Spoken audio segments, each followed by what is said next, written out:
Este é um trabalho voluntário, sem fins lucrativos, que oferece livros gravados em MP3 para aqueles que não têm condições de ler livros impressos. Para ouvir este e outros livros gratuitamente na íntegra, acesse nosso canal e leia as instruções na aba Sobre. Este livro foi gravado para o uso exclusivo da pessoa com deficiência visual, não podendo ser comercializado de acordo com a Lei nº 9.610, de 19 de fevereiro de 1998. Um menino que vive na Índia não precisa sonhar com uma máquina do tempo. Quando eu tinha 7 anos, uma caminhada de 2 minutos me levava do hospital militar onde meu pai trabalhava para o grande bazar de Poona. Lá, as antigas fragrâncias pairavam no ar, açafrão, poeira, sândalo e fogareiros. Eu mal as notava, pois minha atenção estava toda nos encantadores de serpentes. No hospital, o único cheiro era o de Dettol, um líquido para limpeza parecido com o formol, que fazia o nariz arder. Os físicos comparam o tempo a uma flecha. Na Índia, a flecha se curva e encontra a si mesma, voltando para trás. Nós nos adequávamos a isso. Se um soldado aparecia com um ferimento de perfuração no pé, meu pai lhe dava uma injeção contra tétano. Mas, se o homem quisesse sair mancando e fazer uma oferenda a Shiva, papai compreendia. Atualmente, quando volto para lá, olho pela janela do avião e vejo bois puxando arados a poucos metros da pista. Nas cidades, não é raro executivos em impecáveis ternos de casemira inglesa se desviarem de sadhus ou homens santos, calmamente sentados no meio da calçada, vestidos de tanga ou com mantos alaranjados. Essa cena diária assemelha-se a um sítio arqueológico cujas camadas estão irremediavelmente misturadas, ou, melhor ainda, onde elas emergiram do solo e ganharam vida. No entanto, cada sítio precisa ter uma camada básica. Neste caso, é a constituída pelos sadhus. Os homens santos da Índia datam de pelo menos 3.000 anos antes do nascimento de Cristo. Suas palavras foram registradas e transmitidas no sânscrito original, que tudo indica ser o primeiro idioma do homem. Seu lar tradicional ainda é o Himalaia, onde eles vão se sentar em samadhi, ou em profunda meditação, durante dias ou semanas seguidas. Para os sadhus, a vida é totalmente dedicada ao silêncio interior. Em raras ocasiões, ocorre-lhes o pensamento de que devem fazer uma peregrinação. Então, pegam suas tigelas de esmola e partem para o sul, confiando em que a natureza lhes proverá o alimento e o abrigo necessários. Nestes tempos modernos, geralmente eles podem embarcar em qualquer ônibus ou trem sem pagar passagem. Quando eu era criança, o que sabia dos sadhus vinha de um de meus tios, o irmão mais velho de papai, que viajava por todo o país vendendo equipamento esportivo. Nós o chamávamos de Bara-uncle, ou Tio Grande, um nome que o destacava de nossos parentes menos importantes. Invariavelmente, ele chegava à nossa casa com presentes como tacos de hóquei na grama, bolas de futebol ou raquetes de badminton, esporte parecido com o tênis, mas jogado com peteca. As crianças, é claro, esperavam suas visitas com ansiedade. Bara-uncle era alegre e conversador. Gostava de contar longos casos sobre as maravilhas que encontrava em seu caminho. O mais interessante aconteceu em Calcutá. Meu tio estava abrindo caminho entre a multidão quando quase tropeçou num velho sadhu sentado perto do meio-fio. Com um gesto distraído, enfiou a mão no bolso, encontrou 2 anas, cerca de 2 centavos de dólar, e colocou-os na tigela do homem santo. Este lançou-lhe um olhar e disse: "Faça um desejo, peça o que quiser." Surpreso, meu tio falou quase sem pensar: "Quero um pouco de burfi." Burfi é um doce indiano, em geral feito de amêndoas ou coco. Com um movimento calmo, o sadhu levantou a mão direita, materializou 2 pedaços de burfi fresco e entregou-os a Bara Uncle.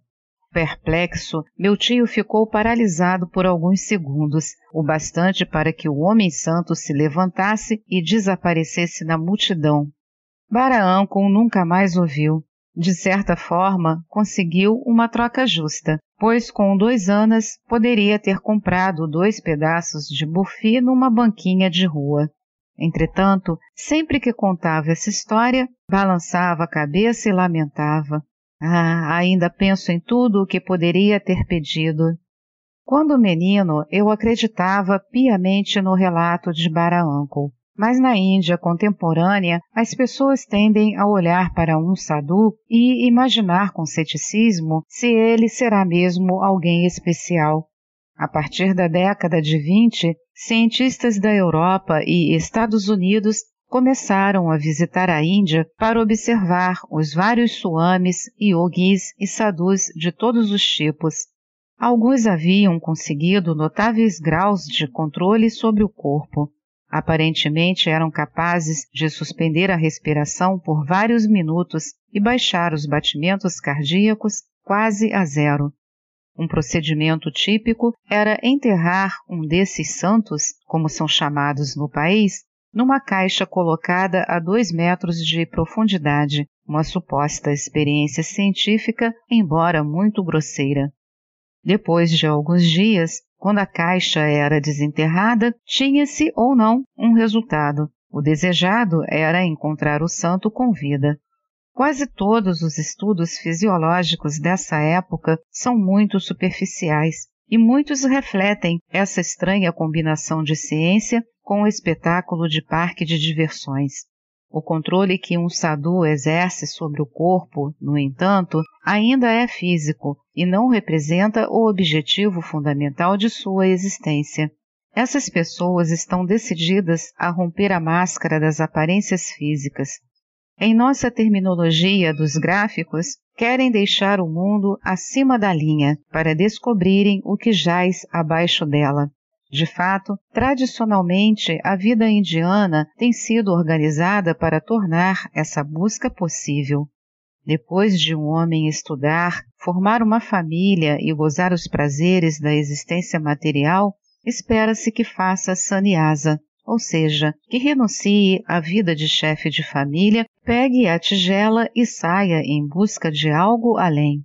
Quando se diz que ele está buscando Deus, a verdade, a realidade ou a si mesmo, estas são expressões corretas, porque a essência dessa procura é a meta ser desconhecida. O homem está partindo para um outro mundo que não pode ser avistado deste em que estamos. Para usar novamente nossa terminologia aqui do livro, ele está querendo atravessar o vazio. Ao crescer, passei a usar ternos de modelo ocidental e a desviar de santos na calçada, mas, à medida que analisava mais profundamente as questões da medicina mente-corpo, voltava-me para as antigas tradições da Índia. Essa segunda parte do livro centra-se no que descobri. O mundo conhecido de nossos sentidos, dos átomos e moléculas, não se rompe abruptamente. Ele vai se matizando imperceptivelmente numa realidade diferente. A certa altura, porém, uma realidade se sobrepõe à outra. Tempo e espaço adquirem um significado diferente. Desaparecem as claras divisões entre a realidade interna e externa. Encontramo-nos num mundo nunca tão bem explorado como na Índia. Em sua forma mais pura, o sadhu é um investigador da realidade transcendental que fica além do vazio. Essa é a tradição que ele segue, uma das mais antigas e sábias de nosso planeta. Compreender suas descobertas nos levará por uma nova estrada, longe da física, mas ainda assim na mesma linha, à procura de nós mesmos. No Ocidente, antes do advento da teoria da relatividade, não se questionava se o tempo, o espaço, a matéria e a energia ocupavam compartimentos de realidades separados. Nossos sentidos detectam uma árvore como totalmente diferente de um raio de luz ou de uma centelha de eletricidade. Podemos sentir que o tempo é uma entidade mais misteriosa, capaz de correr mais devagar, acelerar ou até parar, mas jamais diríamos: gosto mais de Nova York do que de segunda-feira. Parece óbvio que tempo e espaço, matéria e energia são pares separados, pelo simples motivo de que nenhum pode ser transformado no outro. O mundo normal dos sentidos pode ser esquematizado numa forma bem conhecida por nós. Neste diagrama, separamos 3 camadas horizontais. A camada superior, representando tempo, espaço, matéria, energia. A camada do meio, uma linha indicando o intervalo. A camada inferior, a zona interrogativa. Depois que Einstein publicou a equação E igual a mc², foi preciso modificar essa visão simples e corriqueira, pois então se tornou possível, como o provou a bomba atômica, transformar a matéria em enormes quantidades de energia. A teoria geral da relatividade fez o mesmo pela separação entre tempo e espaço. Atualmente, a física lida com uma entidade fundida chamada tempo-espaço, que pode ser curvada para se ajustar a certas circunstâncias, sempre que um objeto viaja com uma velocidade próxima à da luz, por exemplo.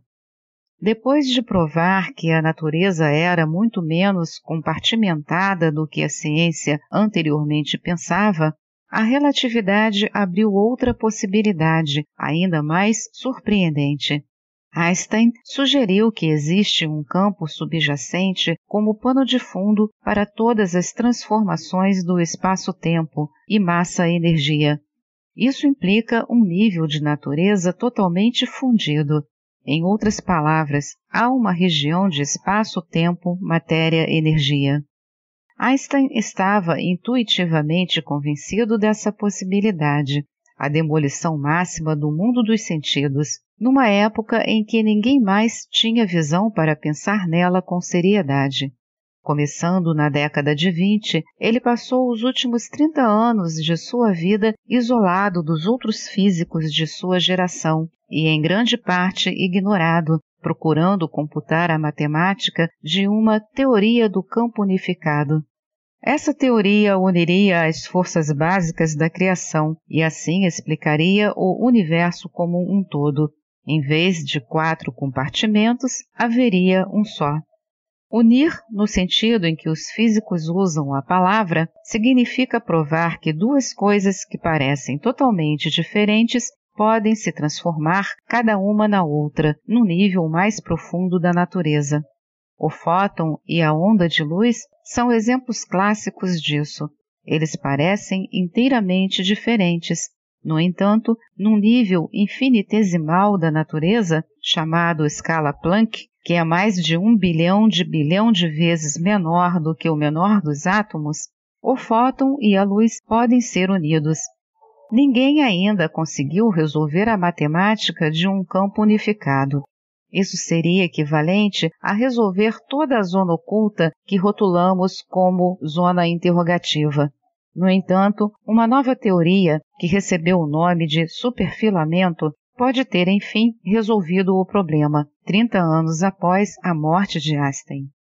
Em face de um problema que o pensamento racional não pode solucionar, a ciência necessariamente se detém, mas outras vias podem ser abertas. Milhares de anos atrás, os antigos rishis, ou videntes da Índia, também refletiram sobre a questão de a natureza ser essencialmente unificada. Um rishi é semelhante a um sadhu no sentido de que sua vida é dedicada ao silêncio e à vivência interior, mas os rishis estão mais distantes no tempo. Eles foram responsáveis pela escrita dos antigos textos do Veda, ou Verdade Revelada, como o Rig Veda, que talvez seja milhares de anos anterior às pirâmides egípcias. Se você perguntar a um indiano moderno o que são os Vedas, Ele dirá que são livros que contêm as palavras dos rishis, mas na verdade o Veda é o conteúdo vivo da consciência dos rishis. Um rishi foi capaz de ver tão fundo na natureza das coisas que até mesmo Deus se senta a seus pés para aprender. Essa lição pode ser encontrada no Yoga Vasista, onde o jovem senhor Rama, uma encarnação divina, suplica ao sábio Vasishita que o instrua. Não estou enfatizando aqui o valor espiritual do Rishi e seu conhecimento. Até bem recentemente na história da humanidade, todas as culturas misturavam livremente religião, psicologia, filosofia e arte num todo homogêneo. No entanto, filamentos individuais podem ser puxados desse todo. Neste caso, estou interessado no que os rishis tinham a dizer sobre a natureza fundamental da realidade. No Yoga Vasista, Deus também demonstrou um vívido interesse pelo assunto. Assim como nós, eles eram capazes de dividir a natureza em espaço, tempo, matéria e energia, mas voltavam as costas para esse tipo de abordagem, que domina de modo tão absoluto nossa maneira de ver o mundo e de pensar nele. Em lugar disso, os rishis optaram por resolver o problema da forma mais prática imaginável. Resolveram atravessar o vazio e entrar na zona interrogativa, onde o pensamento não pode chegar. Usaram uma distorção simples em sua percepção, mas que teve profundas consequências. Foi como virar o mundo objetivo pelo avesso. Para fazer isso, os rishis tiveram de analisar a natureza de uma maneira imprevista, que pode ser representada por outro esquema. Agora, nas 3 camadas horizontais, a camada superior representa o estado acordado, dormindo, sonhando. A camada do meio, a linha de intervalo. A camada inferior continua representando a zona interrogativa. Esse diagrama é tão válido como o anterior, mas olha para o mundo de um ponto de vista puramente subjetivo. Em vez de ver o tempo, espaço, matéria e energia lá fora, os rishis observaram que a realidade começa aqui dentro, com nossa percepção consciente. Em qualquer instante, raciocinaram, uma pessoa precisa estar em um dos 3 estados de percepção subjetiva, acordado, dormindo ou sonhando. Os antigos admitiam que a realidade era diferente em diferentes estados de consciência. Um tigre no estado de sonho não é um tigre no estado acordado ou de vigília. A realidade obedece a leis inteiramente diferentes e, por similaridade, as leis do estado de sono, embora não conhecidas pela mente consciente, devem ser distintas das dos estados de vigília e de sonho. Os rishis analisaram mais a fundo e detectaram, entre esses 3 estados, um vazio que atua como um agente, enquanto uma realidade se transforma em outra. Por exemplo, pouco antes de adormecer, a mente vai, pouco a pouco, abandonando o estado de vigília, recolhendo os sentidos, deixando para fora o mundo acordado. Porém, no ponto de junção, antes de a mente adormecer, abre-se um rápido vazio, idêntico ao que ocorre no átimo de segundo entre 2 pensamentos. É como uma pequenina janela que se abre para o campo que se situa além tanto do estado de vigília como do sono. Essa compensação abriu a possibilidade de se deixar para trás as fronteiras comuns dos 5 sentidos, mergulhando-se no vazio. Esta é mais uma edição do canal Livros Falados Voz Humana. Que o bem, o bom e o belo se multipliquem em benefício das criaturas.